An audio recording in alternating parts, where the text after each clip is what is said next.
What if I told you that hidden deep in the deserts of northern Peru, long before the Incas rose to power, there existed a civilization so advanced, so mysterious, and so unsettling that even today, historians struggle to piece together the truth of who they really were?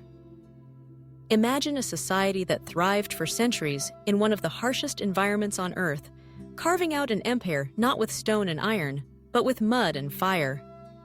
A people who built pyramids that reached toward the blazing sun, who decorated their world with art so vivid it still speaks to us after 1,500 years, and who practiced rituals so shocking that modern eyes can barely comprehend them. This is not just another forgotten culture. This is the world of the Moche, a civilization that flourished, dominated, and then disappeared into silence, leaving behind ruins that whisper secrets we are only beginning to understand. The coast of northern Peru is not a place where you would expect greatness to rise. The land is dry, the sun merciless, the rivers unpredictable. Droughts can last for years, followed suddenly by floods that wash away everything in their path. Yet, in this unforgiving landscape, the Moche built cities, irrigated fields, and raised pyramids from millions of handmade adobe bricks. Towering above the desert were the Huaca del Sol, the Pyramid of the Sun, and the Huaca de la Luna, the Pyramid of the Moon. To the Moche, these were not just piles of earth. They were sacred mountains, alive with power, where gods were worshipped and rulers commanded. Even today, their ruins stand in defiance of time, silent but imposing, as if waiting for the world to remember their story. Unlike the Maya with their hieroglyphs, or the Egyptians with their papyrus, the Moche left no written language. But they did leave a record, and it is a record unlike any other. They told their stories in clay. Pottery was their voice, and through it they captured everything: love, war, farming, fishing, life, and death. They painted and sculpted with such detail that archaeologists can recognize the faces of individuals repeated across different artifacts. Each pot is like a page of their unwritten book, a frozen memory passed down through time. Imagine holding a vessel shaped like a warrior, his face scarred from battle, his eyes filled with defiance. Imagine turning it in your hands and realizing that this is not imagination or myth. It is a direct portrait of a man who lived, fought, and died more than 1,000 years ago. The Moche gave us not symbols, but faces, voices, and stories carved in clay. But among their art, there are darker scenes, ones that unsettle even the most seasoned historians. Over and over again, on ceramics and murals, we see depictions of bound prisoners, warriors stripped of their clothes, their throats slit, their blood collected in goblets. This was not hidden or denied. It was central to their culture.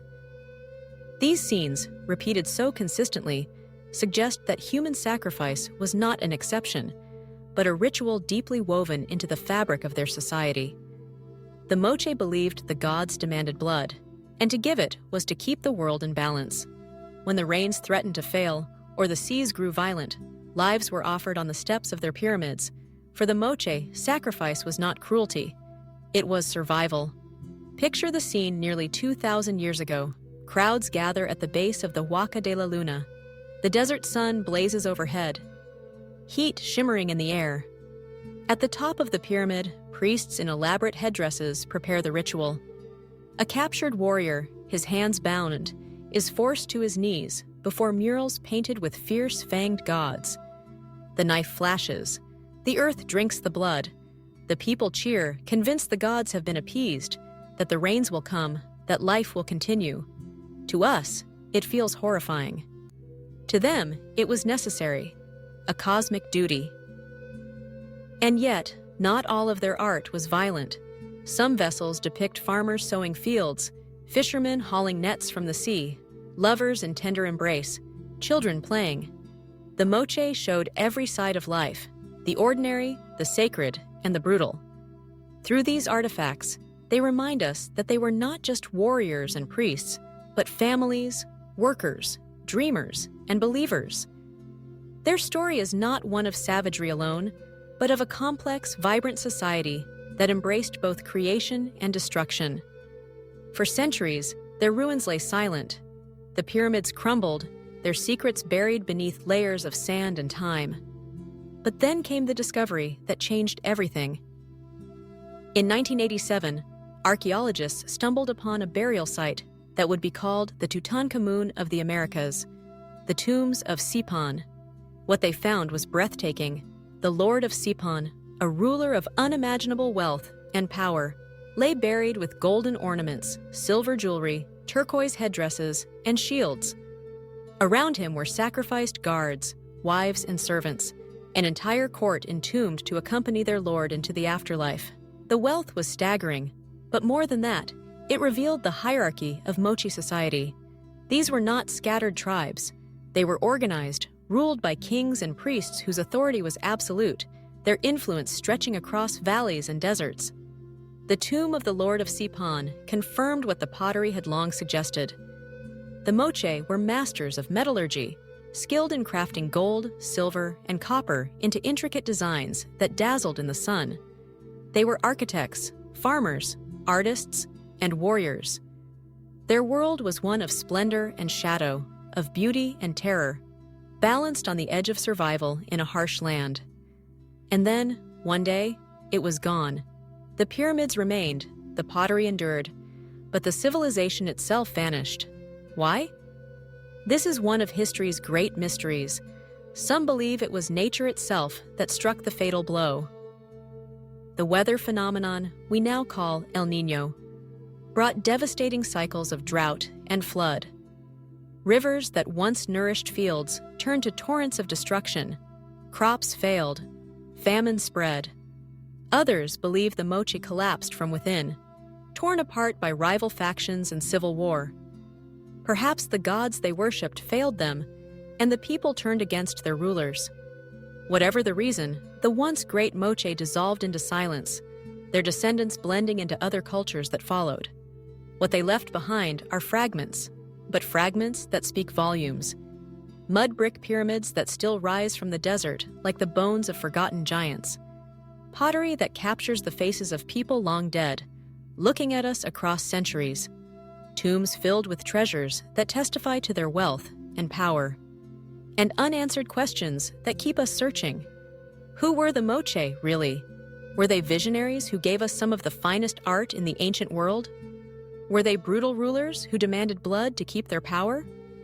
Were they victims of nature, undone by forces beyond their control? Or were they all of these at once? A reminder that civilizations, like people, are never simple. The story of the Moche is not complete. Every year, archaeologists uncover new sites, new artifacts, new clues that add pieces to the puzzle. And every discovery reminds us of one thing: history is never fixed. What we think we know today can change tomorrow. Perhaps one day, buried beneath the sands of Peru, a discovery will finally answer the questions that haunt us. Until then, the Moche remain one of the great enigmas of the ancient world. A civilization that rose from the desert, built wonders from mud, and left behind a legacy carved in clay and blood. So the next time you hear of the Incas, remember this: before them, there was another power, one that ruled with pyramids, art, and ritual. A people whose story was written not in books, but in the very earth itself. The Moche, forgotten by time, but never truly gone.